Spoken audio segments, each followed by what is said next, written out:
அது என்ன சம்பவம் தெரியுங்களா? அப்போ எங்கள் மாமனார், நான் அப்போ பொடால சிறையில் இருக்கேன். என்னை எங்கள் மாமனார் சூசைட் பண்ணிக்கிட்டாங்க. அது இந்த அரசாங்கத்துடைய டார்ச்சரில். நான் சொன்னேன்னா வச்சிங்களேன், இந்த பத்திரிக்கை வேணாம்னு போயிடுவீங்க. அதான் சிக்கல் இருக்க. மாமனாரை கொண்டுட்டாங்களா? மாமனார் சூசைட் இந்த டார்ச்சரில். அது பெரிய அடி, எங்கள் நக்கீரனுக்கு கிடைச்ச பெரிய அடி தான். என்ன கொடுமைன்னா, நான் சிறையில் இருக்கேன், மாமனார் சாவை பார்க்கப்படக்கூடாதுன்னு வேறு எனக்கு நிறைய கண்டிஷன் போகிறாங்க. அப்புறம் நாங்கள் உயர்நீதிமன்றத்தில் போய் தான் எனக்கு பரவல் வாங்குகிறாங்க. எனக்கு போலீஸ் மாத்திரம் 450 போலீஸ் பாதுகாப்புக்கு போகிறோம். மாமா அப்போ தம்பியெல்லாம் முன்னாடி போயிட்டாங்க. அப்போ சபையில் நிற்கிறாங்க. அதை நான் எனக்கு பாறாவோட எனக்கு ஒரு ஓரமாக வச்சுட்டான். எனக்கு சுற்றி 150 போலீஸ் நிற்கிறான். அப்போ எங்கள் அந்த பகுதி நிர்வாகம் எங்களுக்கு இப்போ 30 அண்ணன் பேசும்போது எத்தனை டிஸ்ட்ரிக்ட்னு கேட்டார். எத்தனை டிஸ்ட்ரிக்ட் யாருக்காவது தெரியுமா? 38. அதை சொல்லாம விட்டார், அதை கேட்டிருப்பேன். 38. நாங்கள் 4 மாவட்டம் 5 மாவட்டத்துக்கு ஒரு ரிப்போர்ட் இருப்பாங்க. எங்களுக்கு மாவட்டந்தோறும் இருக்காங்க. நாங்கள் டெய்லி இல்லைங்கனால 4 மாவட்டம் 5 மாவட்டத்தை பார்த்துக்கிற மாதிரி எங்கள்கிட்ட ஒரு ரிப்போர்ட்டர் இருப்பாங்க. அந்த பகுதியில் எஸ்பி சேகர்னு ஒரு அண்ணன், அவர் லாங்கில் நிற்கிறார். நான் இங்கே சுற்றி போலீஸ். நீங்கள் அப்போ எங்கே இருந்தீங்க தம்பி? நீங்கள் அங்கே அந்த பக்கம் இந்த பக்கம் நிற்கிறாங்க. அந்த எஸ்பி சேகர் மாத்திரம் பேசணுங்கிறாரு. போலீஸ்காரன் விட மாட்டேங்கான். தம்பி சேர்ண்ணே சொல்லுங்கள் அப்படின்னு. ஏன்னா கிட்டக்கு வந்தால் தான் அவர் ஏதோ கையில் பாம்பை கொடுத்து நான் வெடிச்சிருவேன்ட்டு எனக்கு பாதுகாப்பு. அப்புறம் அங்கேருந்து ஏன்னா சொல்லுங்கண்ணே, சத்தமாக சொல்லுங்கண்ணே. அண்ணே இங்கே பக்கத்தில்ண்ணே கண்ணை முருகேசன்னு ஒரு கல்யாணம் லவ் மேரேஜ்ண்ணே. அவங்க 2 பேரை சுடுகாட்டில் கொண்டு காதில் விஷத்தை ஊற்றி கொண்டுட்டாங்கண்ணே, அவங்க அப்பா அம்மா முன்னாடியே. என்னாச்சு அப்படின்னே. அதானே அதுக்கு உடனே கிளம்புங்க நீங்கள் அப்படின்னே. உடனே கிளம்புங்க, இந்த இஷ்யூ அது வரணும்னு சொல்கிறேன். நம்ம தான் முதல்ல அதை வெளியே கொண்டு வந்தோம். இப்போ அந்த பிரச்சனையை வெளியே கொண்டு வந்த பிறகு வழக்கறிஞர் தம்பி ரத்னம், வழக்கறிஞர் ரத்னன்னு ஒருத்தங்க அதை கையில் எடுத்து நீங்கள் இப்போ தான் சமீபத்தில் உயர்நீதிமன்றத்தில் அதுக்கு ஒரு நல்ல தீர்ப்பு அளித்தது. சம்மந்தப்பட்ட அந்த பெண்ணுடைய அந்த தாய் மாமன் அப்பா எல்லாருக்கும் அந்த பொண்ணுடைய குடும்பத்தினர் தான் அந்த காதில் விஷத்தை ஊற்றி கொண்டது 2 பேரையும் சுடுகாட்டில் வச்சு. இது நான் என்னன்னு சொல்கிறேன்னா, நக்கீரன் ஆரம்பித்தது நாட்டை நாங்கள் ஊர்லேருந்து வரும்போது எங்கள் அப்பா வா இல்லை அவங்க அப்பாவும் இந்த 4 மூடை இருக்குது, இது ஃபுல்லாக அந்த 2வது மூடை எடுத்துக்கோ, 20 கோடி இருக்குது, அதை கொண்டு போய் நாட்டை திருத்திட்டு வாழலாம் கொண்டு போய் அனுப்பலை. எங்களுக்கு இருக்கிற ஒரே நம்பிக்கை எங்களுடைய துணிச்சலும் தைரியம்தான். அது ஒன்று தான் முதலீடு. ஆனால் ஜெயிப்போங்கிற ஒரு நம்பிக்கை இருந்தது. இப்போ யாரெல்லாம் தொட பயப்படுறாங்களோ அதை நாங்கள் தொடர்றது தான். இப்போ எல்லோரும் என் மூஞ்ச பார்த்தோன்னே வீரப்பன் ஞாபகம் வரும். ஆனால் அதெல்லாமல் தம்பி, அதெல்லாமல் அத்தனை விஷயங்களை வெளியே கொண்டு வந்திருக்கோம். முத 89 பிரபாகரன் இறந்துட்டதா ஒரு செய்தி வந்தது, கேள்விப்பட்டிருப்பீங்க. பிறக்கலையோ? சாரி, செய்தி கேள்விப்பட்டிருப்பாங்களோ? அது பரபரப்பான செய்தி. ஒரு பிரபாகரன் இறந்து விட்டார்னு எல்லாரும் எட்டுக்களம் பண்ணுறாங்க. நக்கீரன் மாத்திரம்தான் பிரபாகரன் எந்த செய்தி பேப்பரில் பிரபாகரன் இறந்துட்டதா செய்தி வந்ததோ அந்த பேப்பரை படிக்கிற மாதிரி ஒரு கேரிகேச்சர் பண்ணேன். நான் பேசிக்கலாக நான் ஒரு லேஅவுட் ஆடி சொன்னேன் இல்லையா, கேரிகேச்சர். அதான் ஏன்னா அவர் இருக்கிறாருங்கிறது உண்மையை எங்களுக்கு சோர்ஸ், எங்களுக்கு ஒரு அதான் இந்த அண்ணன் சொன்ன மாதிரி பத்திரிகைகளுக்கு ரொம்ப முக்கியம் சோர்ஸ். அந்த சோர்ஸுங்கிறது தான் நம்ம மாதிரி புலனாய்வு பத்திரிகை, நம்ம மாதிரி அரசியல் பத்திரிகைகளுக்கு ரொம்ப முக்கியம். எங்களுடைய சோர்ஸ் இருக்கார் அப்படின்னு ஒரே லைன். அதாவது செய்தி காலைல வந்துருச்சு, பிரபாகரன் சம்பந்தப்பட்ட ஒருத்தர் இங்கே இருக்கார், அவரை நான் தேடி, அவர் இரவு தான் பார்க்க முடியும், பகலில் பார்க்க முடியாது. ஏன்னா ஒரு சீக்ரெட்டாக போயிட்டுருக்கிறவர். பேபி இரவு 2 மணிக்கு நான் பார்க்குறேன். திருவான்மையூரில் வச்சு நான் ஆட்டோலையே வெயிட் பண்ணிகிட்ருக்கேன். அண்ணன் வருவாங்கன்னு. சல்லுன்னு வந்தார், இறங்கினார். அண்ணே தம்பி அப்படின்னா இருக்கார் அப்படின்னு போயிட்டார். அவ்வளோதான், இருக்கார் அப்படின்ட்டு அவர் அடுத்த கட்டம் போயிட்டார். ஒரு இடத்துக்கு வருவார், 2 மணிக்கு வருவாங்கன்னு சொன்னாங்க. நான் இருக்கேன், கெட்டு நின்றுட்டுருக்கேன். அண்ணே தம்பி அண்ணார் இருக்கார் அப்படின்னு போயிட்டார். இது ஒன்று தான் இருக்காருங்கிற ஒரே சோர்ஸ். ஏன்னா நம்பிக்கையான ஆள் எனக்கு தெரியும். அந்த இருக்காருங்கிறத வச்சு ஒரு அட்டைப்படம், ஜெராக்ஸே 10 ரூபாய். அப்போ பத்திரிக்கை வந்து 3 ரூபா தான். ஜெராக்ஸ் 10 ரூபாய்க்கு போச்சு. 3 தடவை ரீஎடிஷன் அடித்தோம். கிட்டத்தட்ட அடிச்சுக்கிட்டே இருக்கும் பத்திரிக்கை.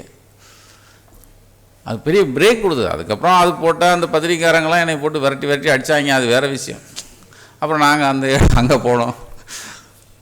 அப்புறம் அது ரொம்ப வாழ்நாள் பூரா தொடர்ந்துகிட்டே இருந்தது. இப்போ தான் எங்கள் 2 பேருக்குமே காம்ப்ரமைஸ் ஆச்சு அந்த பத்திரிக்கை. நமக்கும் ஓப்பனிங்கே அப்படி. அதுக்கடுத்து தலைமைச் செயலகம், இந்த இப்போது அண்ணா திமுகவுடைய தலைமைச் செயலகம் தெரியல, லாயன்ஸ் ரோடு தலைமைக்கழகம் இது மாதிரி விஷயங்கள்லாம் திருத்துறவர் தான் எங்கள் ஆள். அவர் இணையாக இருந்தவர். அப்போது தலைமை கழகம் யாருக்கு, ஏன்னா எம்ஜிஆர் இறந்த உடனே ஜானகி ஜெயலலிதான்னு 2ஆக பிரிஞ்சது. இந்த 2 பேரில் யாருக்கு உரிமை கொண்டாடுறதுங்கிறதுல ஒரு பிரச்சனை போயிட்டுருக்கு. அந்த பிரச்சனை வந்து பெருசாயிற்று. இப்போது ஜெயலலிதா பார்ட்டி கையில் தலைமை கழகம் இருக்குது. ஆனால் ஜானகி பார்ட்டி வந்து உள்ளே போய் அடிக்க போகிறாங்க, அடித்து கைப்பற்ற போகிறாங்கிற செய்தி போயிட்டே இருக்கு. ஆனால் எப்போன்னு தெரியாது. எங்களுக்கு குழு கிடச்சிருச்சு, நாளைக்கு காலையில் 7 மணி உள்ளே போகிறாங்க அப்படின்னு சொல்லி நமக்கு செய்தி வந்துருச்சு. நாங்கள் உடனே 2 செட் ஃபோட்டோகிராஃபர் 2 உள்ளே அனுப்புகிறோம். அங்கேயே வெயிட் பண்ணுறாங்க. திப்புன்னு ஆட்கள் போகிறாங்க, அடிக்கிறாங்க. அடித்து அரசாங்கம் அப்போ டிஎம்கே கவர்மெண்ட்டு 2 பேருக்கு யாருன்னு சொல்லி உரிமையை வந்து கோர்ட்டில் போய் வாங்கின பிறகு நீங்கள் வந்து தலைமை கழகத்தை நீங்கள் எடுத்துங்கன்னு சொல்லி லாக் பண்ணிட்டாங்க, சீல் வச்சாச்சு. சைமல்டேனியஸாக எங்கள் ஃபோட்டோகிராஃபர் அடித்தாச்சு. அடித்து கேமரா ரோல் எல்லாத்தையும் பிடிங்கிட்டு வேற போயிட்டாங்க. இப்போ சவால் என்னென்னா அந்த ரோலை எடுக்கணும். ஏன்னா அதில் தான் பல உண்மைகள் இருக்குது. எனக்கு அப்போ காலையில் என்னாச்சுன்னு கேட்குறேன். அப்போது அடிபட்ட ஃபோட்டோகிராஃபரும் அந்த ஆட்டோ டிரைவரும் வீட்டுக்கு வராங்க. அண்ணே எடுத்தாச்சுன்னே ரோலையும் கேமராவும் பிடிங்கிட்டாங்க. யார்? போலீஸ். உடனே சட்டை மாட்டி ஸ்பாட்டுக்கு போகிறோம். காலையிலேருந்து சாயந்தரம் நைட் வரைக்கும் ட்ராவல் போயிட்டே இருக்குது. நான் எங்கே தேடி போயிட்டே இருக்கேன். ஒரு ஏசி வீட்டில் இருக்குதுன்னு சொன்னாங்க ரோல். கேமரா பற்றி நாங்கள் கவலைப்படலை. அப்போ ரோல் இருக்குதுன்னு சொல்கிற உடனே ஏசி, அந்த ஏசி வந்து நமக்கு தெரிஞ்சவர். ஆஹா, நம்ம கல்யாணத்துக்கு கூப்பிட்டு வரலையில, சரி அப்படின்ட்டு நேராக வீட்டுக்கு போகிறேன். என்னண்ணே கல்யாணத்துக்கு வரலண்ணே அப்படின்னேன். ஐயோ ஏன் கேட்குற, அன்னைக்கு வேறு வேலை அண்ணே. நம்ம பையனை காலையில் அந்த சகராறு நடந்துலண்ணே, உயிரை கொடுத்து எடுத்துருக்கானே. இந்த கேமரா ரோலையும் கேமரா கூட இருக்கட்டுண்ணே. ரோலில் அந்த முதல்ல உள்ளே போனாங்களே, போகிறதுக்கு முன்னாடினே இவன் இறங்குறது அந்த ஒரு படம் மாத்திரண்ணே எனக்கு வந்து 1 மாத்திரம் கொடுங்கண்ணே. ஏன்னா நீங்கள் கல்யாணத்துக்கு வரல, எனக்கு ரொம்ப வருத்தம்ண்ணே அப்படின்னே. அவர் பேர் கோவிந்தசாமி சொல்லலாம். இப்போ ஏன்னா 30 வருஷம் ஆச்சுல. அப்படியே என்னையா. ஆனால் டிரைவர் இருக்கான் பாருங்க, அவன் டிரைவர், அவன் தான் வில்லன். அவன் டேய் நம்ம இதுக்காக தான்டா வரோன்னு அவனுக்கு தெரியும். அவன் இல்லையா அப்படின்னு இங்கே ரூபா யாருக்கு? டிரைவருக்கு. அப்போ சரிப்பா ஏய் இங்கே வா, இது கொண்டு போய் நம்ம இன்ஸ்பெக்டர் பூபாலர் இருப்பார், அவர்கிட்ட கொடு. எங்கள் ஸ்டூடியோ மதன் ஸ்டூடியோ, மதனுக்கு போ இருந்து அந்த ஒரு ஃப்ரேம் மாத்திரம் தம்பிகிட்ட கட் பண்ணிவிட்டு மிச்சத்தை எடுத்துகிட்டு வந்துடுறேன், புரியுதா? சரிண்ணே. சல்லுன்னு அவர் பூபாலன் எங்கே இருக்கார்? அன்றைக்கி ஜெயலலிதா வந்து உண்ணாவிரதம் இருக்குது போயஸ் கார்டனில். ஏன்னா எங்களுக்கு நீங்கள் வந்து தலைமை கழகத்தை கொடுக்கணும் அப்படின்னு சொல்லி உண்ணாவிரதம். அந்த அம்மா அங்கே இருக்குது, வீட்டுக்குள்ளேயே உண்ணாவிரதம். வீட்டில் அது அந்த கூத்துலாம் பெரிய கூத்து, அதெல்லாம் அப்புறம் சொல்கிறேன். அவன் உட்காந்துருக்கா, ஒரே கூட்டம். பூபாலாம் அங்கே பாதுகாப்பில் இருக்கார். நான் போனோன்னு வணக்கம். அப்போ அதுக்கு முன்னாடி என்ன பண்ணிட்டோம், எந்த ரோல் எடுத்தோம் அப்படிங்கிறத அப்போ வந்து கொனிக்கா கோல்டுன்னு ஒன்று இருந்தது. கோல்டுன்னு ஒன்று. நாங்கள் 3 பேர் ஆளுக்கு ஒரு ரோல் வாங்கி பையில் வச்சுக்கிட்டோம். டேய் ரோலை மாற்றணும், ஒருத்தன் மாற்றிட்டா இப்படிங்கணும், இப்போ நான் மாற்றிட்டு மறுபடியும் அதை மாற்றிடக்கூடாதுல்ல, அதுக்காக 3 பேர் கையில் வச்சுக்கணும், மாற்றணும்னு அப்படி வச்சுக்கணும். 3 பேரும் போயாச்சு. அப்போ எப்பா பூவாளன் நான் போன உடனே அவன் தம்பி முத்துராமலின்னு ஒரு ஃபோட்டோகிராஃபர், அவர் தான் அதை எடுத்தவர். அதுக்கடுத்து துரைன்னு ஒரு அண்ணன், அவங்க எடிட்டராக இருந்தார், நான் அப்போ பப்ளிஷர். யோ யார் நக்கீரன் இங்கே வாயா ஃபோட்டோகிராஃபர் நீ தானேயா, இந்த அப்படி வச்சுரு எங்கள் போனோம் இப்போ அப்படின்னு ஒன்று. இந்த டிரைவர் வந்து வேமா போய் குசு குசுன்னு அவன்கிட்ட யார்கிட்ட அந்த இன்ஸ்பெக்டர் சொல்கிறா, யோ இதை மாற்றுறதுக்கு தான் ஏன் வந்திருக்காங்க அப்படின்னோடனே, அந்த ஃபிலிமில் குடியா அப்படின்னு வாங்கிட்டார். ஆனால் அதுக்குள்ளே மாற்றிட்டான் நம்ம ஆள். மாற்றியாச்சு. மாற்றினோடனே எல்லாரும் 3 பேர் இப்படி, சார் நீங்கள் லேட்டாகும் சார், நாங்கள் ஒன்றா கிளம்புறோம் சார், ஏன்னா மாற்றியாச்சுல. உடனே பூவான் யோ இரியா ஏசி திட்டுவாரியா வா அப்படின்னு வேமா போகிறா. இப்போது மதன் கலரில் அதுக்கு என்னென்னா இவங்க பேசிகிட்டு இருக்கும்போது மாற்றியாச்சுனோடனே நான் கிளம்பிட்டேன். ஏன்னா மதன் கலரில் இப்போ ரெடி பண்ணணுமே. அவன்கிட்ட போய் முதலாளி இப்போ ஒரு ரோல் வரும், போலீஸ் கொண்டு வருவான், கழுவிடாத. ஏய் சரிப்பா அப்படிமா, அவர் நம்ம தெரிஞ்சவர் தான், வேமா வருவான். நீ அதுக்குள்ளே வந்துட்டியானே அப்படின்னா சரி அப்படின்னா, எப்பா இதை கழுவணும். அடப்போ சார் எல்லாம் நான் வந்து கழுவி எல்லாத்தையும் முடிச்சாச்சு சார், நாளைக்கு காலைல போகிறேன் சார். சரி என்னப்பா, சரி சார் காலைல வரேன் சார் அப்படின்னு நான். உடனே அவன் கிளம்பி போயிட்டார். யார் ரோல் எடுத்துகிட்டு பூவாலம் திரும்பி போயிட்டார். அது வெத்து ரோல் தானே. திரும்பி போன பிறகு மறுபடியும் துடுன்னு ஏறினா, டேய் கழுவுப்பா முதல்ல, என்னையா விளாட்றையாண்ணா. இல்லை கழுவு தானே விஷயம் இருக்கு. கழுவுனா 23 படம் அடித்தது, உள்ளே புகுந்து அடித்த வரைக்கும் எல்லாம் 23 படம் நம்ம இதில். அடுத்த நாள் ஏன்னா ஒரு அரசாங்கம், அப்போ திமுக அரசு, அந்த அரசாங்கம் அதை வந்து அந்த அலுவலகத்தை பூட்டிடுச்சு, யாருக்கு உரிமைன்னு கொண்டாடுங்கன்னு. ஆனால் ஜெயலலிதாவுக்கு தான் உரிமை இருக்குங்கிறது இந்த படத்தில் இருக்குது. காலையில் பரபரப்பு. அதை விட அந்த ரோலை வாங்கிறதுக்கு வரிசையாக எல்லா மினிஸ்டரும் நம்ம ஆஃபீஸு. யார் நடராஜன் அப்போ இருந்தார், கேள்விப்பட்டிருப்பீங்க. அவர் வந்து ஃபோனில் அது ஒரு கோபால் ஒரு 4 ரூபா கொடுத்துருங்க. அப்போ 4 லட்ச ரூபா பெருசு இல்லை. இன்னொரு பக்கம் எஸ்டிஎஸ்ஸு முத்துச்சாமி வரிசையாக ஒவ்வொரு ஆளாக வரோம். நாங்கள் ஒன்றும் இல்லையா, ஒரு கண்டிஷன் போடுறேன், அப்படி போட்டால் தரேன். ஏன்னா அந்த படம் இருந்தால் தான் திமுக அரசு போட்ட அந்த இதுக்கு சீலுக்கு அதுக்கு எதிர்ப்பாக நாங்கள் கோர்ட்லேருந்து ஆர்டர் வாங்க முடியும். அப்போ நான் ஒரே ஒரு கண்டிஷன். அப்போ ஜெயலலிதா என்ன பண்ணுவாங்க, தமிழ் பத்திரிகையை மதிக்க மாட்டாங்க. நான் என்ன சொன்னேன், எங்கள் பத்திரிகைக்கு தொடர் எழுதணுயா, அதான் கண்டிஷன். தொடர் எழுதுனா நான் வந்து கொடுத்துறேன். எப்படி சார் தொடர் எழுத முடியும்னு வந்தவர் கேட்குறேன். யார் எஸ்டிஎஸ். நான் சொன்னேன், வரும் இதழில் இருந்து நக்கீரன் இதழில் தொடர் ஆரம்பிக்கிறேன்னு ஒரு லெட்டர் எழுதி சொல்லு, அதை மாத்திரம் கொடுக்க சொல்லு, நான் ரோலை தரேன். அது அந்தம்மா டன் கணக்கில் ஆணவம் பிடிச்சம்மா, அது ஒத்துக்குமா போடா அப்படின்னுச்சு. அது அடுத்து ஒருத்தர் வர்றாரு, சார் 3 to 4 அம்மா உட்காந்துருக்காங்க, நீங்கள் வந்து கையில் கொடுத்துட்டு போயிரு. வந்து அவங்க கையில் கொடுக்குறதுக்கு நாங்கள் அங்கேயும் வரணும், நீ ஒரு எழுதி வாங்கிட்டு வாயா, நான் வந்தால் இங்கேருந்து நான் கொடுத்துட்றேன்னு.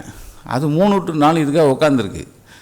அது உட்காந்து அந்த டைம் 1 மணி நேரம் வேஸ்ட் ஆயிடுச்சா, அவன் வெறி ஆயிடுச்சு, அவனை விடாதேன்னுச்சு. அது நான் கொடுக்க முடியாதுன்னு சொல்லிட்டேன். நக்கீரனில் வந்துச்சு, அது பெரிய பரபரப்பாச்சு. அந்த நக்கீரனை காமிச்சு தான் உச்சநீதிமன்றத்தில் நக்கீரன் புத்தகத்தை காமிச்சு தான் அந்த இதை வாங்கினான். எதுக்கு சொல்ல வரேன்னா, இது சின்ன உதாரணம். நான் சொல்கிறது 89 நடந்தது. அதுக்கப்புறம் ராஜீவ் கொலையும் பார்த்தீங்கன்னா, ராஜீவ் கொலையில் நாங்கள் ஒரு நூல் போட்டிருக்கோம். ராஜீவ் கொலையில் புலிகள் அல்லாத 3 ஒரு ஊருக்கு போனால் 3 வழி 4 வழி இருக்கு. அந்த 3 வழியை அடைச்சிட்டு தான் மொத்தம் எல்லாமே இன்வெஸ்டிகேஷன் போச்சு. அந்த 3 வழியில் என்ன நடந்ததுங்கிறதையும் நம்ம தான் இன்வெஸ்டிகேஷன் பண்ணி சொல்லியிருப்போம். அது நித்யானந்தா அவங்களுக்கு தெரியும். இப்போ அவன் வெளிநாடு போனது நம்மளால தான். தனிநாடு, வெளிநாடுன்னு சொல்கிறேன், தனிநாடில் இருக்கான். ஆக எதுக்கு சொல்ல வரேன்னா, அதே தான் வீரப்பன். வீரப்பன்கிறவன் அதாவது ஒருத்தர் வராரு, கொள்கிறாரு, போகிறாரு அப்படின்னு செய்தி சொல்லிக்கிட்டே இருக்காங்க. எங்களுக்கு நான் பேசிக் நான் சொன்ன லே அவுட் ஆர்டிஸ்ட், நான் அட்டையில் புது படம் கொடுக்கணுங்கிறதுல வெறியாக இருப்போம். அப்படி எனக்கு புதுசாக தான் அட்டை வரணும் அப்படின்னு சொல்லுவேன். என்னுடைய அட்டை அவுட்லுக்லேயே அப்போ நம்ம அட்டையை வச்சு கட்டுரை எழுதியிருப்பாங்க. அப்போது சண்டேயில் எழுதியிருக்காங்க, இல்லஸ்ட்ரேட்டட் வீக்கில் எழுதியிருக்காங்க. நம்ம அட்டை படத்தை மாத்திரமே வச்சு எடுத்துப்பாங்க. அந்த மாதிரி அதாவது புத்தகத்துடைய அட்டை ரொம்ப முக்கியம்னு சொல்லுவேன். ஒரு பத்திரிகையுடைய அட்டை ரொம்ப முக்கியம் அப்படின்னு சொல்லுவேன்.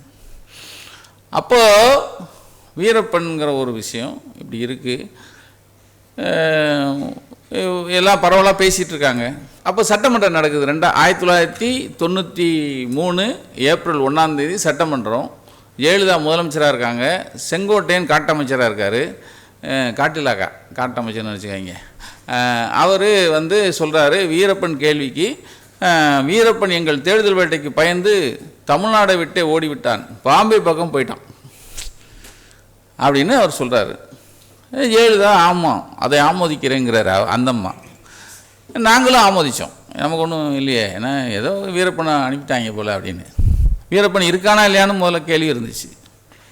ஏப்ரல் 7 22 பேரை பாம் பிளாஸ்டில் கொள்கிறார். யார்?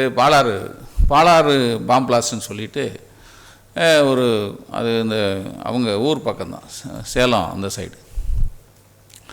இப்போ ஒரு பத்திரிக்கையாளனுக்கு ஒரு பெரிய ஒரு ஆப்பர்ச்சுனிட்டி. 1 செங்கோட்டையன் சொன்னது பாம்பே பக்கம் வீரப்பனை அனுப்பியாச்சு, நாங்கள் எங்களுடைய தேடுதல் வேட்டைக்கு பயந்து ஓடிட்டான் அப்படின்னு சொன்னது உண்மைன்னா, இந்த 22 பேரை கொன்னது வீரப்பனை இருக்கக்கூடாது. இந்த 22 பேரை கொன்னது வீரப்பன் தான் அப்படின்னா 1 அரசாங்கம் சொன்னது போய். எல்லாத்துலேயும் பார்த்தீங்கன்னா, இப்போ நான் அந்த தலைமை கழகம் அடித்தடியிலையும் அரசாங்கம் ஒன்று பூட்டு வச்சு 2 பேர் மேலே தப்பு இருக்குன்னு சொன்னதை நாங்கள் இல்லை ஒரு சைடு தான் தப்புங்கிறத ப்ரூவ் பண்ணோம். அதே தான் இதில். இப்போ இது ஒரு பெரிய ஆப்பர்ச்சுனிட்டி, இதை விடக்கூடாது அப்படின்னு சொல்லிட்டு நீங்கள் காட்டில் அவன் இருக்கானா, முதல்ல வீரப்பன் இருக்கானா இல்லையானா எங்களுக்கு வேணும் அப்படின்னு சொல்லிட்டு தான். ஏன்னா இந்த முதல்ல 22 பேரை கொன்ன உடனே வீரப்பனுக்காக ஒரு படம் ஒன்று ஸ்டாண்டர்டாக வச்சுருப்பாங்க அரசாங்கத்தில். ஒரு சஃபாரி போட்டு ஒரு காசநோய்க்காரன் நிற்கிற மாதிரி ஒரு படம் இருக்கும். அப்படி ஒரு சஃபாரி போட்டு நிற்பான். அவனுடைய படம் தான் 1980 எடுத்தது. இவன் தான் வெறியாட்டம் ஆடினான்னு போட்டுப்பான். சரின்னு இப்போ நாங்கள் 93 ஏப்ரல் 7, அதுக்கப்புறம் 24 எங்கள் புக்கு வருது, வீரப்பன் படத்தோடு வருது. அது அந்த ரோல் எடுத்துகிட்டு அதெல்லாம் ஒரு பெரிய போராட்டம். ஆமாம், அது புத்தகமாக எழுதியிருக்கேன், நிறைய புத்தகங்கள் இருக்குது. நான் என்னுடைய போராட்டமே 10-20 புத்தகம் இருக்கும். அதில் வீரப்பன் புத்தகம் தனியாக எழுதியிருக்கேன். அதில் என்ன இவன் படிப்பாங்களான்னு தெரியாத. சரி, படிக்கணும். ஆனால் சொல்கிறாரு எங்கள் தம்பி. ஆனால் இப்போ இதெல்லாம் செல்ஃபோனு தானே வாழ்க்கை, படிக்கலாம். சரி, எஸ். அப்போது நாங்கள் வருதுங்க போட்டி பத்திரிக்கை என்ன பண்ணிட்டாங்க, இவங்க ஆஃபீஸ்லேயே இந்த மீசை வச்சு நிறையவே இருக்காங்க, அவங்களுக்கு ட்ரெஸ்ஸை போட்டு துப்பாக்கி வாடகைக்கு எடுத்து இவங்க தான் படம் எடுத்து போட்டான்னு போட்டான். ரைட்டா? ஏன்னா எங்கள் ஆஃபீஸில் என்னை மாதிரி 10 பேர் மீசை வச்சுருந்தேன், அதே மாதிரி மீசை. அது எதுக்கு காரணம்னா, அதுக்கு முன்னாடி இன்னொன்று இருக்கே. ஏன்னா அப்போ ஜெயலலிதா செய்தி போட்டால் ஒரு 3 ஆட்டோ வரும். 3 ஆட்டோவில் ஆட்களாக வருவான். கையில் பூரா நல்ல சவுக்கு கம்பு வச்சுருப்பான். திமுன்னு அடிச்சுட்டு போயிடுவான். அவங்க வராங்கன்னு கீழே நம்மால் நின்றுப்பான் பாருங்க. அவங்க டே அண்ணே வராங்க, கதவு போட்டுருவான். இப்போ ஏன் மீசை வச்சேன்னா, அப்போ நக்கீரன் ரொம்ப இப்போயும் பெரிய ஃபேமிலியெல்லாம் கிடையாது. இப்போ அப்போ ஒன்றுமே இல்லை. ஆனால் மீசை வச்சு நான் அடிச்சுட்டு வானா அங்கே சொல்லுவாங்க இல்லை. அப்போது பார்த்தேன், நம்மளை மாதிரி மீசையை 10 பேர் நின்னா அவன் குழம்பிட்டு போவான்ல, யாரா அடிக்கணும்னு சொல்லியானு. இதே மாதிரியே 3 ஆட்டோ வரும். அண்ணே ஆட்டோ வந்துருக்கண்ணே, அப்படியே திரும்பி போயிட்டாங்கண்ணே. சரி, அவங்களுக்கு குழப்பம். ஏன்னா 6-7 பேர் நிற்கிறான், எந்த மீசையை அடிக்கணும்னு சொல்லவே இல்லையே. வர்றவன் அடியாளத்தானே வர்றான். இதுக்காக மீசை வச்சுருந்தேன். அதை வச்சு இவங்க பத்திரிக்காரன் எழுதிட்டான். அதுக்கடுத்து நீ வீரப்பன் அந்த மறுபடியும் கடத்தல், அதுக்கப்புறம் அந்த எபிசோடு வந்து சாகிற வரைக்கும் போயிட்டே இருந்தது. நீங்கள் அது வந்து எங்களுக்கு ஒரு பெரிய அடையாளமாக மாறிச்சு. அதாவது பத்திரிக்கைங்கிறது வாய்ப்பு. எனக்கு வந்து நான் வந்து நாட்டை திருத்தணுங்கிறதுக்காக நான் வரவே இல்லை. ஆனால் வந்த பிறகு நீங்கள் உதாரணத்துக்கு கள்ளக்குறிச்சி மாணவி கேள்விப்பட்டிருப்பீங்க. அந்த எபிசோடு இன்றைக்கி வரைக்கும் உயிரோடு இருக்கிறது நக்கீரனால. இன்றைக்கும் நேற்று பாப்பா மோகன் தான் நேற்று விழுப்புரத்தில் நடந்தது. எங்கள் அட்வொகேட் தான் பாப்பா மோகன். அவர் தான் செல்வி சாயிடா, அதாவது ஸ்ரீமதி தாயாருக்காக எங்கள் அட்வொகேட் தான் ஆஜராகிறாரு. நேற்று அந்த தாளாளர் எல்லோரும் மறுபடியும் அவன் முடிஞ்சு போன கேஸுன்னு நினச்சிட்டு இருந்தான். எத்தனை வருஷம் ஆச்சு? 2 வருஷம் ஆச்சு. ஆனால் மறுபடியும் உயிர் வந்திருக்கிறது காரணம் நக்கீரன். அது சார்ந்து நான் கிட்டத்தட்ட இன்றைக்கி வரைக்கும் என் தம்பி பிரகாஷ்னு எங்கள் தலைமை நிருபர் அவர், இன்றைக்கி வரைக்கும் அந்த இன்வெஸ்டிகேஷன் போயிட்டே இருக்கும். இன்றைக்கி வரைக்கும் அதுக்கு வந்து ஏன்னா எங்களுக்கு தெரியும் அது வந்து அதை அந்த அது கொலைங்கிறத நாங்கள் வந்து எங்களுக்கு ஆதாரபூர்வமாக நிறைய விஷயத்தை நாங்கள் சொல்லியும் அது அவங்க பணபலத்தில் அவங்க வந்து தப்பிச்சு போயிட்டே இருந்தாங்க. ஆனால் இன்றைக்கும் அதுக்கு ஒரு உயிர் வச்சுட்டு இருக்கிறதுக்கு நக்கீரன் மிகப்பெரிய காரணம். காசின்னு ஒருத்தன் நாகர்கோயிலில் 2 ஆயில் இருக்கும். 2 ஆயில் வந்து நக்கீரனால தான் கிடச்சிது. இன்றைக்கி வரைக்கும் உள்ளே இருக்கான். இப்போ பொள்ளாச்சி கேள்விப்பட்டிருப்பீங்க. பொள்ளாச்சி 7 பேர் இன்றைக்கி வரைக்கும் 3 வருஷம் 4 வருஷமாக உள்ளே இருக்காங்க. சாத்தான்குளம் கேள்விப்பட்டிருப்பீங்க. சாத்தான்குளத்தில் அப்பா மகனை கொன்றுவாங்க. கொன்ன உடனே அப்போ முதல்வர் எடப்பாடி இருந்தார். அவங்க ஹார்ட் அட்டாக்கில் செத்துட்டதா போகிற போக்கில் சொல்லிட்டு போயிட்டே இருந்தார். என் தம்பி நாகேந்திரன் ஒருத்தர், அவர் அந்த நிருபர் தான். ஜிஹெச் அதாவது சென்ட்ரல் ஜெயிலில் மேனுவலில் இவங்க 2 பேருக்கும் புட்டத்தில் காயம் இருக்குது, பாதத்துலேயும் மிகப்பெரிய காயம் இருக்குது அப்படிங்கிறத அவர் ஜெயில் மேனுவலில் டாக்டர் எழுதி வைக்கிறார். அது எனக்கு தெரிஞ்ச ஒன்று தான். அதை அப்படியே காப்பி எடுக்கிறோம். காப்பி எடுத்து தான் 2 பேரும் அடித்து தான் கொல்லப்பட்டாங்கிறத நாம் வந்து வெளியே கொண்டு வந்தோம். அதுக்கப்புறம் போஸ்ட்மார்ட்டம் ரிப்போர்ட் வெளியே கொண்டு வந்தாச்சு. இன்றைக்கி அது சார்ந்து 4 பேர் தம்பி 4 பேர் இன்றைக்கி வரைக்கும் ஜெயிலில் இருக்காங்க. இந்த அதாவது இது என்னென்ன எதுக்காக நம்ம இதை சொல்கிறோன்னா, ஒரு அரசாங்கம் போய் சொல்லுது. உதாரணத்துக்கு தூத்துக்குடி துப்பாக்கி சூடு 13 பேர். அப்பையும் வந்து அப்போ இருந்த முதல்வர் என்ன சொன்னார், நான் டிவியில் தான் பார்த்தேன்னாரு. நம்ம ஆள் நல்ல அரசன்கள், நம்மளை ஆண்டுகிட்டு இருக்கிறவங்களாம் நல்ல அரசன்கள்னு சொல்லுவாங்க. அந்த பாண்டிய மன்னன் இருந்தான்ல, அவன் பொண்டாட்டி தலையில் வாசம் வர்றது இயற்கையாக செயற்கையாக அதுக்கு ஒரு போட்டி வச்சான் பாருங்க. அது வந்து தொட்டு அப்படியே வந்துக்கிட்டே இருக்கும். அப்படி தான் இருந்தார். நாம் தான் அந்த 13 பேர் எப்படி கொல்லப்பட்டாங்க, இந்த கொன்னவன் அந்த போலீஸ்காரங்க எப்படி துப்பாக்கி எடுத்துகிட்டு போய் புரோகிச்சாங்க, 2 வீலரில் போய் கொன்னாங்க அப்படிங்கிறத பூரா விழாவாரியாக நம்ம இன்வெஸ்டிகேஷனில் தான் வந்தது. நம்ம இன்வெஸ்டிகேஷன் தான் மெயினாக எடுத்துக்கிட்டாங்க.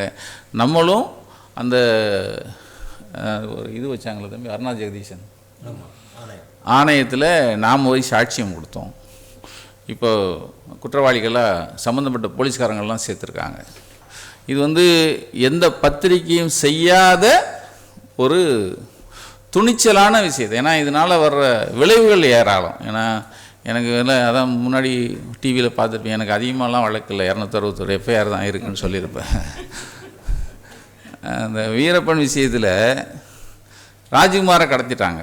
கடத்துகிற உடனே அப்போ நான் போக மறுக்கிறேன்.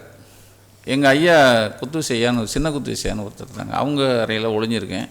ஒரு போலீஸ்கார் வந்து சொல்கிறார், போயிடாதீங்க, பெரிய ஆஃபீஸர், இப்போயே நீங்கள் உள்ளே போனால் உங்களை கொல்றதுக்கு டீம் போட்டாங்க அப்படின்ட்டாங்க. அதாவது ராஜ்குமாரை நீங்கள் வந்து காப்பாற்றுறதுக்கு நீ தூதுவராக உன்னை போட்டு நீ உள்ளே போனேன்னா உன்னையே கொல்றதுக்கு ஒரு டீம் போட்டாங்க. இப்போ காலையில் தான் சார் செய்தி வருது, மத்தியானம் 1 மணிக்கு அந்த போலீஸ் ஆஃபீஸர் வந்து சொல்கிறாரு. அப்போ அவன் எவ்வளோ பரபரப்பாக இருக்கான் பாருங்க. டேய், ராஜ்குமாரை காப்பாற்றிடக்கூடாதுங்கிற மாதிரி தெளிவாக இருக்கான். ஏன் காப்பாற்றக்கூடாது? காப்பாற்றலைன்னா அங்கே 1,00,000 பேர் செத்து போவான் நம்ம ஆள். அப்படி செத்துதுன்னா 2 மாநிலத்தில் இருக்கிற அரசாங்கம் நீங்கள் அது களையப்பட்டு நீங்கள் மாற்று அரசாங்கம் வந்துடும். அப்போ இதுக்கு ஒரே இது, ராஜ்குமார் உயிரோடு வந்துடக்கூடாது. இதுக்கு உயிரோடு வரணும்னு, உயிரோடு வராமல் இருக்கணும்னா நக்கீரன் போல் கொண்டுறணும். இதுதான் அவங்க திட்டம். அப்போது நான் மாலை எனக்கு ஒரு செய்தி வருது. என்னுடைய தம்பி ஜெயபிரகாஷன் அவர் சொல்கிறாரு, இந்த மாதிரி அண்ணன் நீங்கள் போகலைங்கிற செய்தி வந்துருச்சு.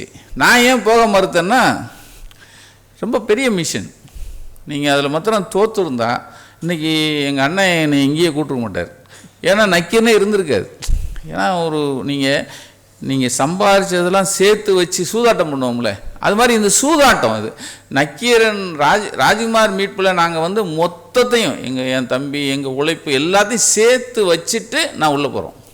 அதில் தோல்வி அடைஞ்சிருந்ததுன்னா நான் எங்கள் ஊருக்கு போயிருப்பேன். காலத்துக்கும் 1,00,000 பேரை கொண்டு படுவாவிங்கிற பேரோடு நம்ம இருந்திருப்போம். அது எனக்கு எதுக்கு இந்த வம்பு, நமக்கு ஏன் தேவையில்லையே அப்படின்னு சொல்லிட்டு, ஏன்னா வீரப்பனோட சேர்ந்த ஆட்கள் தீவிரவாதத்தில் கொஞ்சம் பேர் போய் சேர்ந்துட்டாங்கன்னு சொன்னாங்க. அந்த தீவிரவாதிகளை பற்றி 3 மாதம் முன்னாடி நம்ம தான் எழுதியிருக்கோம். பைக் திருடங்கெல்லாம் சேர்ந்துட்டாங்கன்னு நம்ம தான் எழுதியிருக்கோம். நான் உள்ளே போனால் அவன் மறுபடியும் வா உன்னை தான் தேனேன்னு உட்கார வச்சிட்டானா, அது வேறு சிக்கலாயிருமே அப்படின்ட்டு நான் போகல. சாயந்தரம் என் தம்பி ஒருத்தர் சொல்கிறாரு, அண்ணா இன்றைக்கி சாயந்தரம் நைட்டு நீங்கள் போகலன்னா 1,00,000 பேரை கொல்ல போகிறாங்கன்னு செய்தி வந்துச்சுண்ணே. அப்படின்னு ஒன்று எங்கள் ஐயாட்ட சொல்கிறேன். சார் நீங்கள் போங்க சார் அப்படின்னாரு. போகிறேன்னு ஒத்துக்கிட்டதுனால 1,00,000 பேரை காப்பாற்றுறோன்னா அதுக்கப்புறம் போயிடுவோம்ப்பா, என்ன நடக்குதோ பார்த்துக்கலான்னு விட்டாச்சு. ஒத்துக்கிறேன். காலையில் ஒரு அறிக்கை வருது போயஸ் கார்டன்லேருந்து, நக்கீரன் கோபாலை அனுப்பக்கூடாது, ஏன்னா அவன் ஒரு பிளாக்மெயிலர், அவனை அனுப்பக்கூடாது அப்படின்னு அந்த அம்மா அறிக்கை விட்டுச்சு. நான் என்ன பண்ணேன், ஹைகோர்ட் போனேன். இந்த அம்மா என்னை பற்றி பேசக்கூடாது, ஏன் ஈஸி நான் அப்படின்னு ஹைகோர்ட் என்ன பண்ணுச்சு, ஏம்மா விளையாடாத, இது மக்கள் பிரச்சனை, இதுவும் அரசியல்லாம் பண்ணக்கூடாது, நக்கீரன் கோபாலுடைய இதில் நீ தலையிடக்கூடாதுன்னு ஒரு ஆர்டர் போட்டாங்க. சாகிற வரைக்கும் அந்த ஆர்டர் அப்படியே இருந்துச்சு. அந்த அம்மா ஒன்றும் செய்ய முடியல. ஆர்டர் வாங்கிட்டு தான் உள்ளே போனேன். எவனாவது இப்படி போவானா, யோ உனக்கு நீயே குழியை தோண்டி, அதுவும் ஒரு அம்மா போகாத அனுப்பாதேங்குது, நீ என்ன சொல்ற, நான் போவேன் எப்படி? அதாவது நான் சொல்லுவேன், எதிரியை கூட பெரிய ஆளாக வைக்கண்டாம, சும்மா சாதாரண ஆளாம் எதிரியை வச்சுக்கூடாது, வைக்கிறது பூரா எதிரி பெரிய ஆளாக இருக்கணும். அப்போ இப்போ நம்ம சிரிக்கிறோம், ராஜ்குமார் வந்தாச்சு, எல்லாம் முடிஞ்சா ஆட்சி மாற்றம் வருது. ஆட்சி மாற்றம் வர்றதுக்கு முன்னாடி மேனிஃபெஸ்டோவா தம்பி, மேனிஃபெஸ்டோ அந்த தேர்தல் அறிக்கணும்னு வைப்பாங்க பாருங்கன்னா, அந்த இளவில் என்ன பண்ணிட்டாங்க, நாங்கள் ஆட்சிக்கு வந்தால் நக்கீரன் மீது நடவடிக்கை எடுப்போம். அது தேர்தல் அறிக்கை.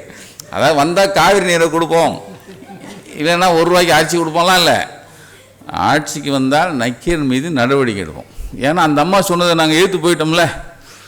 சார் வந்துச்சு, சார் ஆட்சிக்கு வந்துச்சு, சனி ஆரம்பிச்சிச்சு.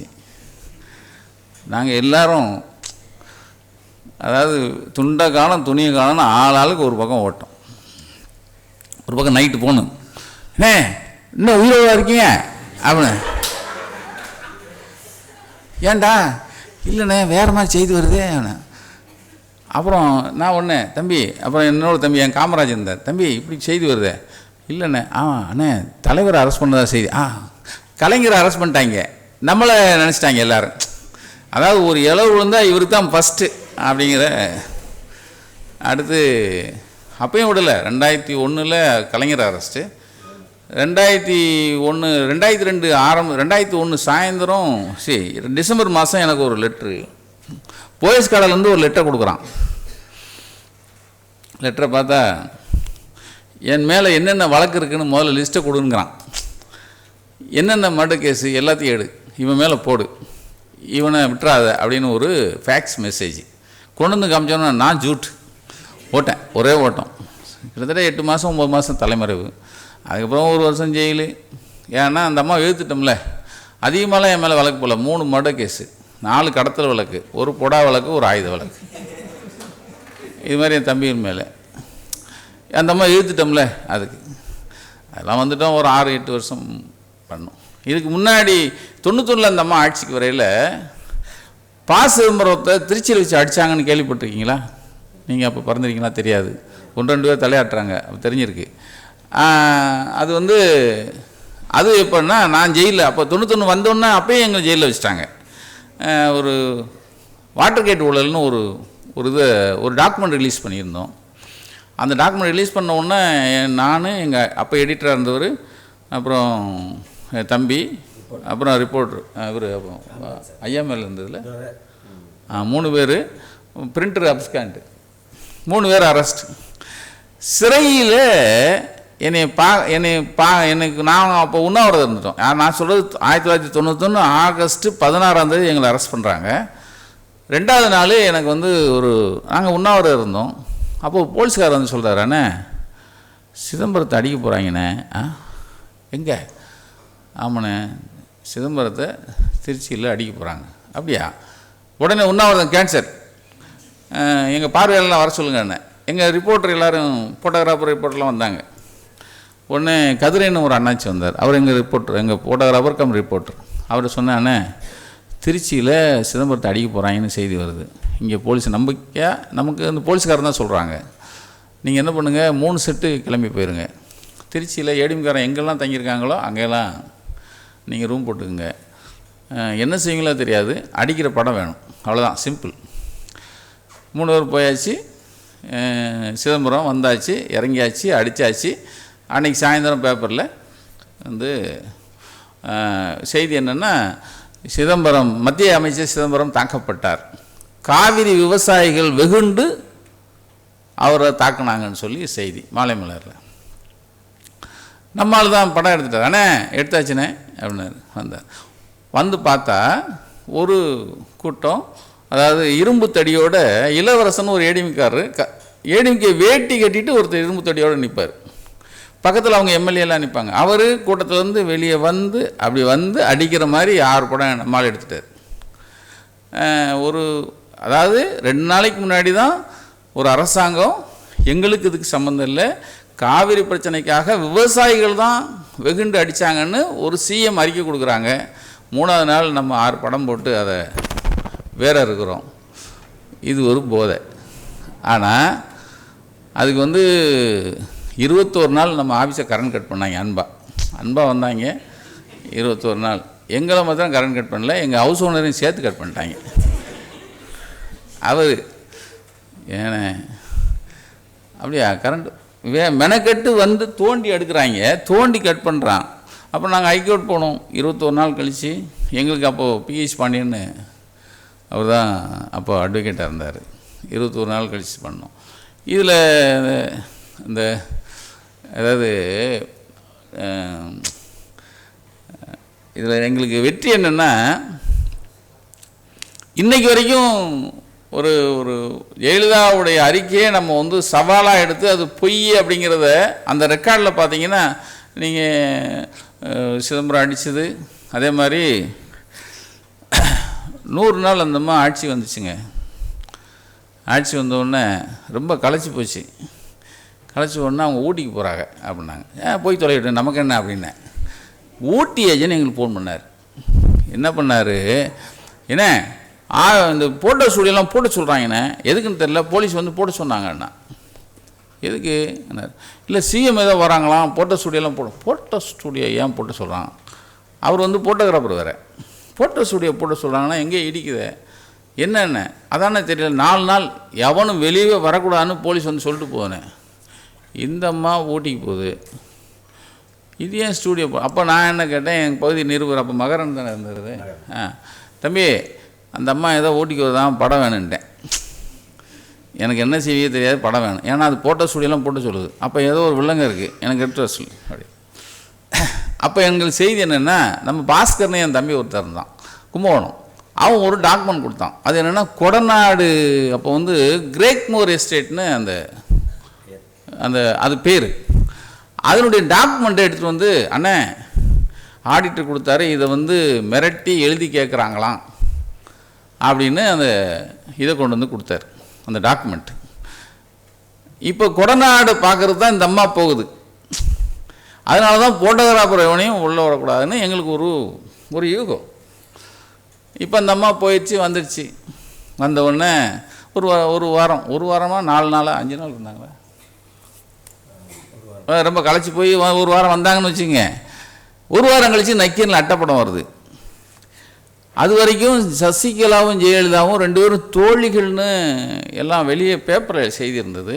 ஆனால் 2 பேரும் அந்யோன்யமாக 2 பேரும் சேர்ந்துருக்கிற படங்கள் அப்போ வரல. சசிகலாவை பற்றி அப்போ பிளாக் அண்ட் ஒயிட் படம் மாத்திரம் வந்தது. நம்ம நக்கீரனில் வருது அட்டைப்படம். அதோ பாரக்கா அந்த எஸ்டேட் தான்னு சசிகலா அப்படி கையை கொண்டு காமிக்கும். இந்த அம்மா அப்படி பைனாக்குலரில் பார்க்கும். அப்படியே இதுதான் அட்டை போட்ட உடனே நான் அப்ஸ்காண்டு. ஏன்னா 3 வழக்கு அரசு ஆவணத்தை திருடிய குற்றம். எப்படி 27 பேரை கொண்டு போய் போலீஸ் ஸ்டேஷனில் வச்சுட்டாங்க. யாருன்னா இந்த அம்மா போயிட்டு வந்து படம் எடுத்து ஆல்பம்லாம் போட்டாங்கல்ல, அவன் இவன் தோளாந்துருத்தி எல்லாரையும் 27 பேரை தூக்கிட்டு போயாச்சு. இப்போ என்னையை தான் தூக்கணும். நான் அப்ஸ்காண்டு. நான் 3 மாதம். அப்புறம் வெயிலில் தான் வந்தோம். வெயில் வந்தோடனே கையெழுத்து போடுவாங்க. வெயில் வந்தோடனே அந்த டெய்லி காலையிலையும் சாயந்தரம் கையெழுத்து போட சொல்லுவாங்க. கையெழுத்து போட போகும்போது எனக்கு மொத்தம் ஆஃபீஸர் உட்காந்துருப்பான். அண்ணே இந்த படம் எப்படின்னு எடுத்தீங்க? நான் சொல்கிறேன் அவங்க வீட்டில் தான் எடுத்தோம். உண்மையாக அவங்க வீட்டில் தான் எடுத்தோம். இது என்னென்னா எல்லா திருடனும் ஒரு பெரிய எங்கேயாவது ஒரு இடத்துல தடயத்தை விட்டு போவான்னு சொல்லுவாங்கல்ல, அது மாதிரி இது. அது மாதிரி தான் சந்திரலேகா ஆக்சிடென்ட் கேள்விப்பட்டிருக்கீங்களா? ஒரு ஐஏஎஸ் அதிகாரி மேலே ஆக்சிடென்ட் அடிச்சிட்டாங்க. ஆமாம். அந்த ஆக்சிடென்ட் அடித்த உடனே எங்களுக்கு செய்தி வருது, இந்த மாதிரி ஒரு ஐஏஎஸ் அதிகாரி பட்டப்பகலை எக்மோரில் நடு ரோட்டில் வச்சு ஆக்சிடென்ட் அடிச்சிட்டாங்க அப்படின்னு சொல்லி. ஆனால் அதுக்கு முன்னாடி எங்களுக்கு செய்தி, நாங்கள் டாக்குமெண்ட் ரிலீஸ் பண்ணியிருந்தோம். ஸ்பிக்கு அந்த ஷேர் மாற்றுறதுக்காக ஐஏஎஸ் அதிகாரி இவங்களுக்கெல்லாம் ஒரு தகராறு போயிட்டுருக்கு அப்படின்னு சொல்லி நாம் செய்தி பண்ணியிருந்தோம். அந்த அம்மாவுக்கு ஆக்சிடென்ட் அடிச்சாச்சு. ஆக்சிடென்ட் அடித்த உடனே என்னையா அது, முதல்ல அந்த அம்மா அழகான கொஞ்சம் சிவப்பாக இருப்பாங்க. யார்? அந்த சந்திரலேகா. முதல்ல அவங்க மூஞ்சியில் ஆக்சிடென்ட் அடித்த அந்த முகம் முதல்ல எனக்கு வேணுன்ட்டேன். அந்த முகம் எனக்கு வேணும். அது என்னாச்சு, அவங்க சம்மந்தப்பட்ட அந்த பாதிக்கப்பட்டவங்க யாரையும் உள்ள விடலை, அந்த படமும் எடுக்க விடலை, யாரையும் சந்திக்கலை. ஆனால் எங்களுக்கு படம் வேணும் அப்படின்னு. அப்போ என் தம்பி தான், அப்போ ஆர்வி சாமிநாதன் தானே, சாமிநாதன் ஒரு அமைச்சர், அவர் என் தம்பியோட ஃப்ரெண்டு. அப்போ எனக்கு இணையாசர் காமராஜர் இருந்தார், அவருடைய ஃப்ரெண்டு. அங்கேயே போய் கடையாக கிடந்து ஒரு வாட்ச்மேன் வேலையை விட கேவலமாக பார்த்து, விவி சாமிநாதன் வாட்ச்மேனை விட கடையாக கடந்து ஒரு 2-3 வாரத்தில் அவங்க ஆல்பத்திலேருந்து அந்த படத்தை சுட்டு வந்துட்டார். அதாவது எதுக்காக அதை எடுத்தோன்னா, ஒரு பெண் மேலே ஒரு பெண்ணுக்கு எதிராக இழைத்த அநீதி, அதை அட்டையில் போட்டோம். ஏன்னா அந்த பாதிப்புங்கிறது ஒரு ஐஏஎஸ் அதிகாரியே தனக்கு ஒத்து போகலைங்கிறதுக்காக எப்படி பண்ணாங்க. சரி, இப்போ படத்தை போட்டாச்சு. இது யார் பண்ணா? போலீஸில் எங்களுக்கு சோர்சஸ் இருக்கு இல்லையா. எவனோ ஒருத்தன் திருநெல்வேலிக்காரனா, எங்கேருந்து வந்தாங்கன்னு தெரில, அவங்க தான் பண்ணாங்கன்னு சொல்கிறாங்க. அங்கே அவன் பாம்பேயில் இருக்கான்னு சொன்னாங்க. இப்படியே ஒரு செய்தி போகுது. நான் உடனே என் தம்பி செல்வராஜனும் திருச்சி பெரம்பலூர் ரிப்போர்ட்டர், அவனை உடனே திருநெல்வேலி அனுப்புகிறோம். திருநெல்வேலியிலேருந்து பாம்பே அனுப்புகிறோம். பாம்பே போகும்போது நான் சொல்லிவிட்றேன், நீ அங்கே தாசன் நம்ம ஏஜென்ட் இருக்கார், அவர்கிட்ட போ, திருநெல்வேலிக்காரன் எவனாவது சமீபத்தில் சென்னைக்கு போனானான்னு கேளு, இல்லை சென்னையிலேருந்து 2 மினிஸ்டர் எவனாவது இங்கே யாராவது பார்த்தாங்களா, அதான் எனக்கு வேணும். கரெக்டாக 2 மினிஸ்டர் போனாங்க. ஆமாண்ணே 2 பேர் வந்தாங்கண்ணே, இந்த அவனை சுர்லாவையும் அண்ணாத்தரையும் பார்த்தாங்கண்ணே அப்படின்னு நம்மால் தாஸ் சொன்னார். இவரை போய் நீ முதல்ல சுர்லாவை பார்த்து படம் எடுத்து வந்துடுனே. தம்பி போய் சுர்லா படத்தை எடுத்து இவன் தான் ஆக்சிடென்ட் அடித்தது அப்படின்னு சொல்லி அது வந்த பிறகு, நம்ம செய்தி போட்ட பிறகு தான் அந்த சுர்லாவே அரெஸ்ட் பண்ணி கொண்டு வந்தாங்க. அவன் ஓப்பன் கோர்ட்லேயே சொன்னான், என்னை இந்த மினிஸ்டர்லாம் சேர்ந்தாங்க சொன்னாங்க. கடைசியில் அவன் எய்ட்ஸில் செத்து போயிட்டான். அது வேறு விஷயம். ஏன்னா உண்மையை சொன்னால் இருக்க விட மாட்டாங்கல்ல. அது ஆக இது எனக்கு கொடுத்த டைட்டில் என்னென்னா, துணிச்சலும் நேர்மையும். இது படா நேர்மையோட படா துணிச்சலோட நிறைய பண்ணோம். ஆனால் அது கொடுத்த விலை ஜாஸ்தி. நாங்கள் கொடுத்த விலை நான் சொன்னேன்ல, எங்களுடைய பிரிண்டர் இறந்துட்டார். ஒரு முறை இந்த அந்த அம்மா 100 நாள் போயிட்டு வந்து இந்த படம்லாம் போட்டோம்ல, போட்டவுடனே ஒரு ஆட்டம் போட்டதுனால இங்கே ஒரு ஹிட்லர்னு ஒரு தொடர் எழுதினோம். அதுக்கு அன்பாக வந்து எங்கள் மேலே தமிழ்நாடு பூரா பத்திரிகை எரித்தாங்க. தமிழ்நாடு பூரா ஏஜெண்ட் அடித்தது, பத்திரிகை வாங்குறவங்களாம் அடித்தாங்க. அதை மறுபடியும் நாங்கள் சிவகாசியில் அடித்து எல்லாம் பிரிண்ட் போட்டு எல்லாத்தையும் எல்லா கடையிலும் கொண்டு போய் சேர்த்தோன்னு வச்சுங்க. அதனால் இழந்தது நிறைய. இப்போ இவ்வளோ பெரிய துயரம் வந்துச்சுங்கிறதுனால அதை கண்டித்து ஒரு தலையங்கம் எழுதணும். அந்த தலையங்கத்துக்கு ஒரு நாள் காலையில், அன்றைக்கி ஏப்ரல் 10 என்னுடைய பிறந்தநாள், காலையில் எங்கள் வீட்டுக்கு நல்லமுத்து தேவர்னு சொல்லிட்டு கமுதியிலேருந்து ஒரு பெரிய சிலம்பாட்டக்காரர் தான் செக்யூரிட்டியாக இருந்தார். அப்போ வீட்டில், ஏன்னா அடிக்கடி சேனலில் எல்லாத்துலேயும் ஒரு இந்த முட்டை எரிஞ்சிட்டு போயிடுவாங்க. என்ன முட்டைன்னது, ஆசிட் முட்டை எரிஞ்சிருவாங்க. வீட்டில் என்னங்க சவுண்டுமா, எவனோ ஒருத்தன் கல் எரிஞ்சிருக்காமா, பின்னாடி போய் பார்த்தா அது கருப்பாக இருக்கும். இது இப்படி போயிட்டே இருந்தது. அதனால் பாதுகாப்பு கொஞ்சம் ஸ்ட்ரிக்டாக இருக்கட்டுன்னு ஒருத்தர் போட்டிருந்தேன். அவர் காலைல 3:30 மணிக்கு ஃபோன் போட்டார். இந்த மாதிரி அண்ணே ஐயா, இந்த மாதிரி ராமேஸ்வரத்துலேருந்து உங்களுக்கு உங்கள் ஃப்ரெண்ட்லாம் வந்திருக்காங்களா, இன்றைக்கி நான் இது பேர் என்ன உங்கள் பிறந்த நாளைக்கு வாழ்த்து சொல்ல மணி என்ன போனேன் 3:30 மணி அவன் பிறந்த நாளைக்கு சொல்கிறாங்க, அவங்களுக்கு போய்ட்டு ஆஃபீஸ் வர சொல்லுங்க அண்ணன். அன்னைக்கு எங்களுக்கு பழக்கம் என்னென்னா, எங்கள் மாமனார் வீட்டிலேருந்து 6 மணிக்கு பிறந்த நாளைக்கு சீர் வரும். காலைல 6 மணிக்கு திறக்கிறேன், என் மாப்பிள்ளை நிற்கிறாரு, சுற்றி 20 பேர் போலீஸ் நிற்கிறான். நீங்கள் தான் காலைல 3:30 மணிக்கு வந்ததானே? Yes sir. என்ன அரெஸ்டானே? Yes sir. சம்மன் இருக்கா? Yes sir. சரி உட்காருங்க, டீ சாப்பிட்டு அப்படி போகலாமா, இப்போயே உடனே வரணுமா? சார் நீங்கள் நல்லா குளிச்சுட்டு வாங்க சார், நாங்கள் வெயிட் பண்ணுறோம் சார் அப்படின்னா. 20 பேர் அப்படி வரிசையாக, எங்கள் வீடு ஒரு சின்ன வராண்டா இருந்தது, அதில் சேரை போட்டு வரிசையாக உட்காந்துருக்காங்க. இந்த ஃபோனுக்கு நேராக உட்காந்துக்கிட்டாங்க. நான் எதுவும் ஃபோன் பண்ணுவேன்னு நினச்சேன். நான் உள்ளே ஒரு ஃபோனு எக்ஸ்டென்ஷன் வச்சுருக்கேன், மூதேவி அவங்களுக்கு தெரில. நேராக உள்ளே போய் ஃபோன் பண்ணேன். அப்போ பேச்சு பண்ணி தான் இருந்தார். சார் இந்த மாதிரி அரெஸ்ட் பண்ணிட்டாங்களா என்னன்னு. கோபால், ஐயா 4 நாள் லீவ் வருதே, உங்களை கொண்டு வாங்களே, நீங்கள் தப்பிக்க முடியுமா அப்படின்னாரு. சரி சார், ட்ரை பண்ணுறேன். நான் என்ன பண்ணேன், என் துணைவியாரை எழுப்பி எப்பா ஒரு 20 டீயை போடப்பான்னேன். அவங்க கண்ணு கருத்துமாக எழுந்திரிச்சு, கைது பண்ண வந்தவனுக்கு டீ போட்ட முதல் மனைவி எங்கள் தான். அது கண்ணு கருத்துமாக டீயை போட ஆரம்பிச்சிட்டாங்க அவங்க. நான் அப்படியே நைஸாக உள்ளுக்குள்ளேயே மாடி படி ஏற மேலே போய் பார்த்தா ஒரு வெள்ளை வேனு, சுற்றி 150 போலீஸ். கரெக்டாக அவர் சொன்னது சரியாக இருக்குது, பீச் பண்ணி சொன்னது. 150 போலீஸ் எதுக்கு நமக்கு? அப்போ ஏதோ ஒரு வில்லங்க இருக்குன்ட்டு நான் அப்படியே ஒரு கைலி சட்டையை மேலே போட்டு அப்படியே பின்னாடி அப்படி தவந்தே பின்னாடி ஏறி குதிச்சு ஒரு பின்னாடி இருக்க பால்காரன் வீட்டுக்கு போகிறேன். பால்காரன் வீட்டில் படுத்துருந்துச்சு எழுப்பி, எப்பா ஒரு வேட்டி கொடு, உன் சட்டையை கொடு, அப்புறம் அந்த பால் கயிறு அதை சுற்றிக்கிட்டேன், ஒரு சிவப்பு துட்டை கொடு அப்படின்னு தலையில் கட்டிக்கிட்டேன். அவன் அந்த பால் கேனு சைக்கிள் ஏறி சல்லுன்னு அழுத்திட்டு போயிட்டேன். அவங்க இங்கே தான் நிற்கிறாங்க, நான் போயிட்டேன். அவங்களுக்கு பால்காரன் வயசில் நம்ம இருப்போம், அவங்களுக்கு எப்படி தெரியும்? நான் எப்படா மீசியை மறைச்சேன்னா இந்த பக்கம் துண்டை கட்டி இப்படி மறைச்சிக்கிட்டேன். நான் இப்படி தான் போகிறேன், இங்கே செவரு, இங்கே தான் போலீஸ் நிற்கிது. அவ்வளோ அறிவோலையில் நம்ம போலீஸ் இருக்கும்ல. அப்போ ஏறி போயிட்டேன். இப்போ என்னை அரெஸ்ட் பண்ணிட்டதான் அங்கே சொல்லிட்டாங்க. எஸ், அரெஸ்ட் ஓவர் அப்படின்னு சொல்லியாச்சு. இப்போ நான் தப்பிச்சாச்சு. அப்போ ஒரு ஆள் அரெஸ்ட்டு காமிக்கணும்ல, என்ன பண்ணலாம் அப்படின்னோடனே வேறு வழி இல்லை. ஒரு 2 மணி நேரம் கழித்து தான் எங்கள் வீட்டுக்கு எங்கள் மாமா வந்திருக்காரு. மாப்பிள்ளை கொஞ்சம் உள்ளே இருக்கார், கொஞ்சம் சீக்கிரம் வர சொல்லு. நான் தப்பிச்சு 2 மணி நேரம் ஆயிடுச்சு. இவ்வளோ சீக்கிரம் நேரம் ஆயிடுச்சு. நான் ஐயா மாப்பிள்ளை அன்றைக்கி பிறந்த நாளில் அவர் வந்து கோயிலில் இருக்கார். என்ன இவங்க திப்புத்துன்னு அங்கே போயிருக்காங்க. அந்த கேப்பில் என் துணைவியார் அழைச்சி அவர் ஆட்டோவில் இன்னொரு இடத்துக்கு அனுப்பிட்டாங்க. ஏன்னா நான் வந்து ஃபோனில் சொல்லிட்டேன், மாமா என்னை அரெஸ்ட் பண்ணிட்டாங்க, நீங்கள் வந்து வீட்டில் விஜயை பார்த்துக்குங்கன்னு சொல்லி. இப்போ நான் தப்பிச்சிட்டதுனால வேறு வழி இல்லாமல் எங்கள் பிரிண்டரை வந்து அரெஸ்ட் காமிச்சிட்டாங்க.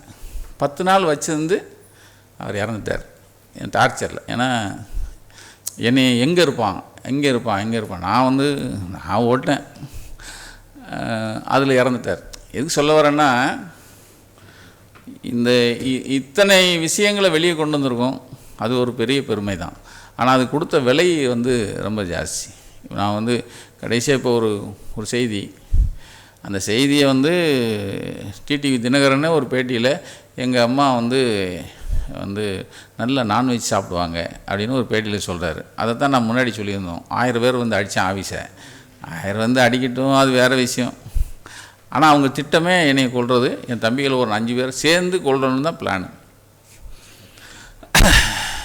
அந்த நான் முதல்ல சொன்ன பாருங்கள், மேலே மாடியில் இருக்கும்போது ஒரு வேனு, இந்த 150 போலீஸ் இருந்தாங்கன்னு. அழகு திருநாகரசன் ஒரு இறந்துட்டார். அவர் அதிமுகலேருந்து திமுகவுக்கு அப்போ வந்தார். வந்த பிறகு அவர் என்னை பார்த்தார். யோ, எப்படி அன்னைக்கு தப்பிச்ச அப்படின்னார். என்னைக்குண்ணே? அதான் அன்னைக்கு ஏப்ரல் 10ஆம் தேதி காலைல எல்லாம் முடிச்சிடறதா தானே உனக்கு அனுப்பியிருந்தேன். ஜவஹர்னு ஒருத்தன் தானே வந்தான் நாகப்பட்டினத்துலேருந்து உனக்கு போடுறதுக்கு. அதான் வேனில் தான் உள்ளே வச்சுருந்தோம் அவனை. எப்படி தப்பிச்சான்னார். ஓ, அந்த வேனு உள்ளே ஆள்றதாங்கண்ணா. ஆமாம், ஜவஹர் அவன் பயங்கர மர்டரிஸ்டியா, உன்னை போடுறதுக்கு தான் அவடார். பீச் பாணி சொன்னது சரியாக போச்சு பாருங்கள் அன்றைக்கி. அதாவது அவங்க ஐடியா என்னென்னா, அரெஸ்ட் பண்ணி உள்ளே வச்சு உள்ளே அடித்து நொங்கு நொங்கி போகிற வழியில் தள்ளி விட்டுறது. இப்படி தான் திட்டம் போட்டிருந்தோம், தப்பிச்சிட்டே அப்படின்னார். அதே மாதிரி தான் இந்த ஆஃபீஸ் வந்து அடித்தது. ஆஃபீஸ் வச்சு அடித்து அன்றைக்கி வந்து 3 வகையாக எங்களை கொலை பண்ணுறதுக்கு ரொம்ப திட்டம்லாம் போட்டாங்க. தப்பிச்சு உங்கள் முன்னாடி வந்து இன்றைக்கி பேசிகிட்டு இருக்கேன். இப்போ துணிச்சல் வேணும், சாதுரியம் வேணும். அதே நேரம் இந்த செய்தியினால் இந்த சமூகத்துக்கு என்ன வகையான நன்மையை கொடுக்குது. உதாரணத்துக்கு நீங்கள் கள்ளக்குறிச்சி ஏன் பண்ணோன்னா, இந்த பள்ளி தாளாளர் நினச்சா அவன் வந்து எந்த ஒரு செய்தியையும் மறைச்சிருவாங்க அப்படிங்கிற ஒரு செய்தி. உதாரணத்துக்கு சிவசங்கர் பாபா கேள்விப்பட்டிருக்கீங்களா? சிவசங்கர் பாபான்னு ஒருத்தர். அவர் வந்து பிஞ்சு பிள்ளைகளை, நீங்கள் வந்து அது பள்ளிகளில் படிக்கிற பிள்ளைகளை அவர் வந்து தன் இச்சைக்கு பயன்படுத்திட்டு இருக்காருன்னு செய்தி. நம்ம தான் அதை வெளியே கொண்டு வந்தோம். அது வந்து கொஞ்சம் கடுமையான போராட்டம். அவர் வந்து 90 நாள் உள்ளே இருந்தார். ஸ்கூலை க்ளோஸ் பண்ணிட்டாங்க. அங்கே படிக்கிற எல்லா பிள்ளைகளையும். ஆக இந்த சமூகத்துக்கு நீங்கள் வந்து இந்த மாதிரி இருக்கிற பள்ளி தாளாளங்கிற போர்வையில் இந்த மனித மிருகங்களை, மனித மாமிசம் சாப்பிட்றவங்களை வெளியே கொண்டு வர்றதை முக்கியமாக நாங்கள் கையில் எடுத்துருவோம்.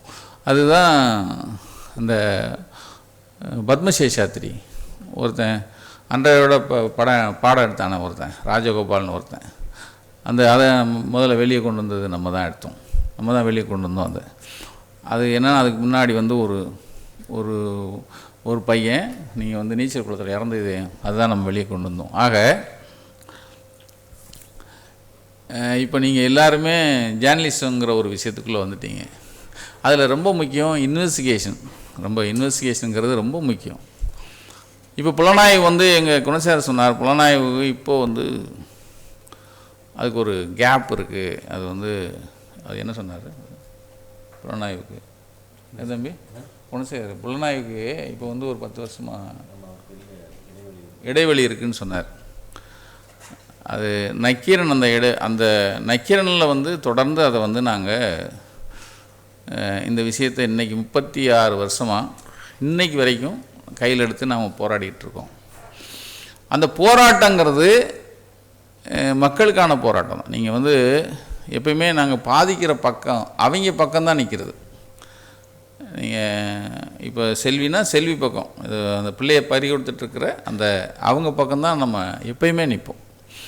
அது எவ்வளோ பெரிய எதிர நிற்கிறவன் எவ்வளோ பெரிய ஆளாக இருந்தாலும் அதை பற்றி நாங்கள் கவலைப்படுறதில்ல. எத்தனை வழக்கு வந்தாலும் அஞ்சுறதில்லை அதை பற்றி. ஏன்னா என் மேலே இருக்கிற வழக்குகளுக்கு மொத்தமாக டோட்டல் போட்டாலே 700 வருஷம் வேணும். அதை நான் திரும்பி பார்த்தா நான் பத்திரிக்கை நடத்த முடியாது. ஆனால் அதை மீறி இந்த சமூகத்துக்கு நீ என்ன, அதாவது பத்திரிக்கை அப்படிங்கிற ஒரு விஷயத்தை ஆரம்பிச்சுட்டு, இல்லை சார் இது நமக்கு சரியாக வராது. ஒரு பாப்பா கேட்டுச்சு, நீங்கள் தான் கேட்டீங்க. அதாவது அந்த கேள்விக்கு அண்ணன் சரியாக சொல்லிட்டாரு. இதுதான் இந்த உலகம், இந்த உலகத்துக்குள்ளே தான் வாழணும். ஆனால் ஜெயிக்கிறதுக்கு நிறைய வழி இருக்குது. அது மாத்திரம் நீங்கள் என்ன வழின்னு கேட்டுறாங்க. இப்போ நான் என்ன வழின்னு தெரிஞ்சு தான் நான் வரல. ஆனால் நூல் பிடிச்சா போய்கிட்டே இருக்குது. நீங்கள் நிர்மலா தேவின்னு ஒரு கேள்விப்பட்டிருப்பீங்க. இப்போ கூட சமீபத்தில் நம்ம தான் வெளியே கொண்டு வந்தது அந்த ஆடியோ.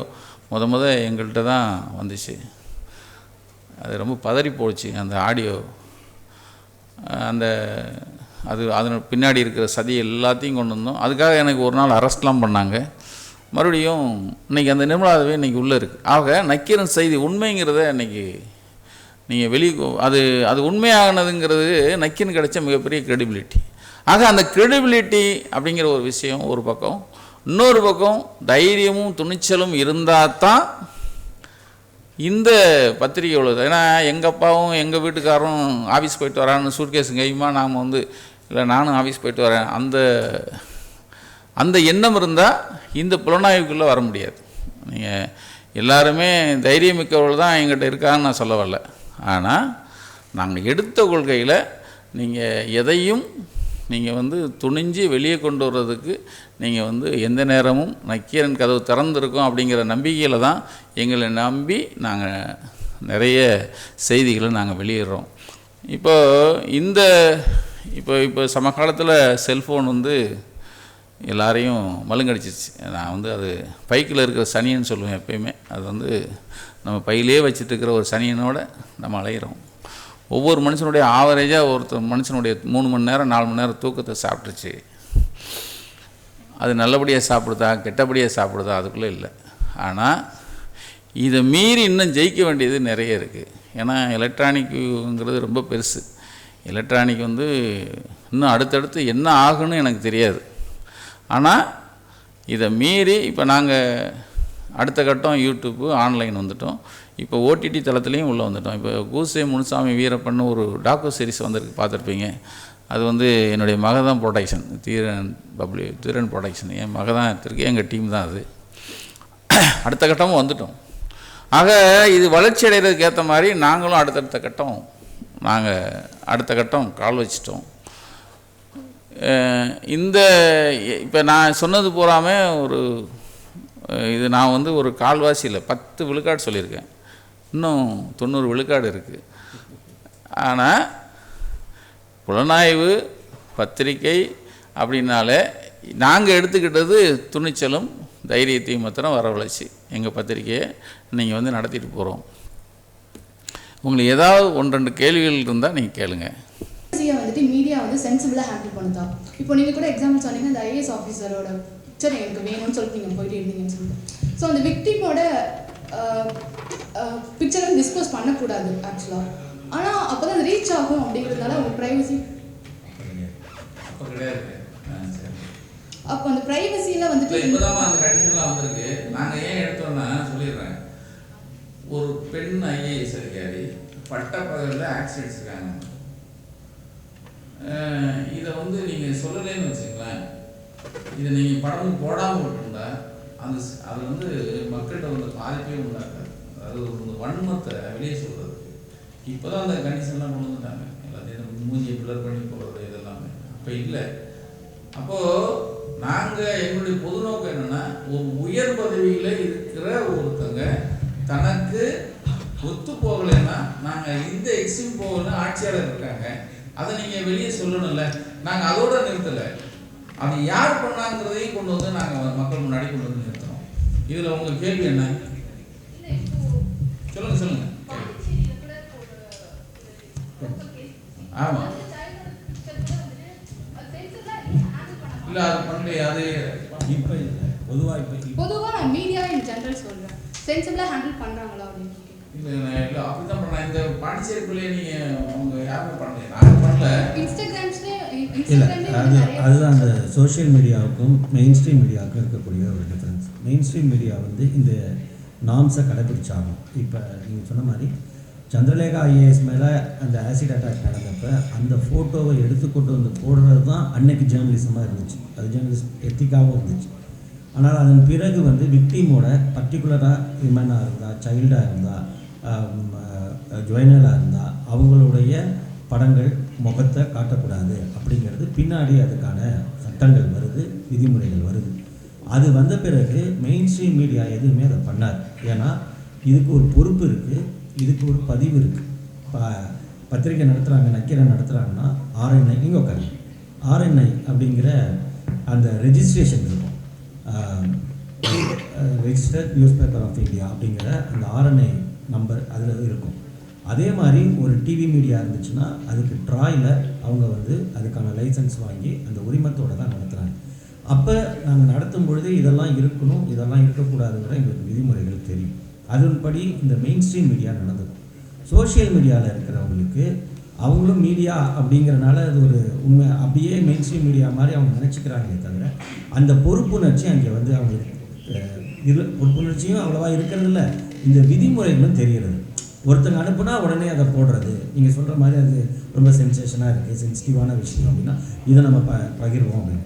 இப்படி ஒரு குழந்தைய பாண்டிச்சேரியில் நீங்கள் சொல்கிற அந்த குழந்தைய இப்படி இருக்கிறது, பாதிக்கப்பட்ட குழந்தைய காட்டவே கூடாது. ஏன் நிர்பயா அப்படிங்கிற ஒரு பேர், அப்படி ஒரு பேரே கிடையாது, அவங்க பேர் வேறு. அந்த பேர் கூட சொல்லக்கூடாது, இன்னார் பாதிக்கப்பட்டாங்க டெல்லியிலங்கனால நிர்பயா அப்படிங்கிறது அதுக்கு பொதுவாக வைக்கப்பட்ட ஒரு பெயர். எனவே அந்த மாதிரி தான் ஒவ்வொரு நிகழ்வையும் இப்போ கையாள வேண்டிய ஒரு கட்டம் இருக்குது. இப்போ நீங்கள் அதை வந்து இன்ஸ்டாகிராம்லேயோ ஃபேஸ்புக்லேயோ ட்விட்டர்லேயோ வரும்பொழுது இதை வந்து ஒருவேளை உங்களுக்கு இந்த விதிமுறை தெரிஞ்சிருந்ததுன்னா இன்னொருத்தங்க அந்த விதிமுறையை மீறி இருந்தால் நீங்கள் ரிப்போர்ட் பண்ணணும். அதுக்கான வழிமுறைகளும் இருக்குது. இதெல்லாம் பயிற்சிக்கு தான் இன்னும் 3 நாள் இருக்குது, இன்னும் 2 நாளில் உங்களுக்கு அதெல்லாம் சொல்லக்கூடிய ஆட்கள் வருவாங்க. நாம் கையில் எடுத்ததுன்னா இப்போ உதாரணத்துக்கு வியர்ப்பன் எடுத்துங்களேன், கையில் எடுத்ததுக்கு காரணமே அந்த காட்டில் 16,000 ஸ்கொயர் கிலோமீட்டர் காடு, கிட்டத்தட்ட 6 லட்சம் மக்கள் வாழ்கிறாங்க. அந்த தேடுதல் வேட்டைங்கிற பேரில் பெண்கள் பாலியல் வந்து பயங்கரமாக நடந்துச்சு 93. நாம் அதை சீரியஸாக எடுத்து ஹியூமன் ரைட்ஸ் கமிஷன் வரைக்கும் கொண்டு போனதுனால தான் அந்த பெண்கள் பாலியல்ங்கிறது தடுக்கப்பட்டுச்சு. நீங்கள் வந்து அந்த காட்டில் நக்கீரன் உள்ளே வந்துட்டாண்டாங்கிற ஒரு பயம் இருந்ததுனால தான் அந்த பெண்கள் வந்து பாதுகாப்பு அப்படிங்கிற ஒரு விஷயத்துக்குள்ளே வராங்க.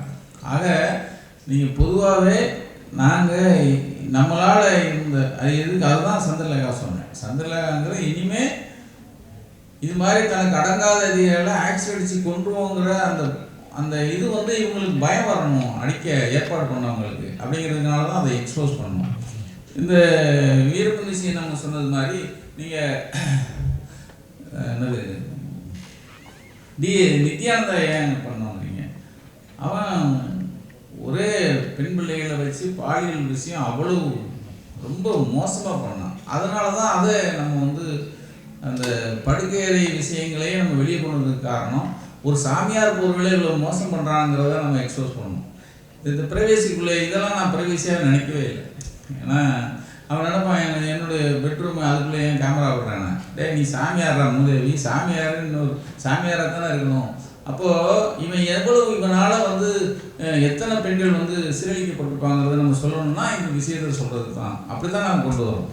இப்போ வந்து நாம்ஸ் நிறைய வந்திருக்கு, அதை கட்டுப்பட்டு தான் எங்களுடைய பத்திரிகையும் எங்களுடைய யூடியூப் சேனலும் போயிட்டு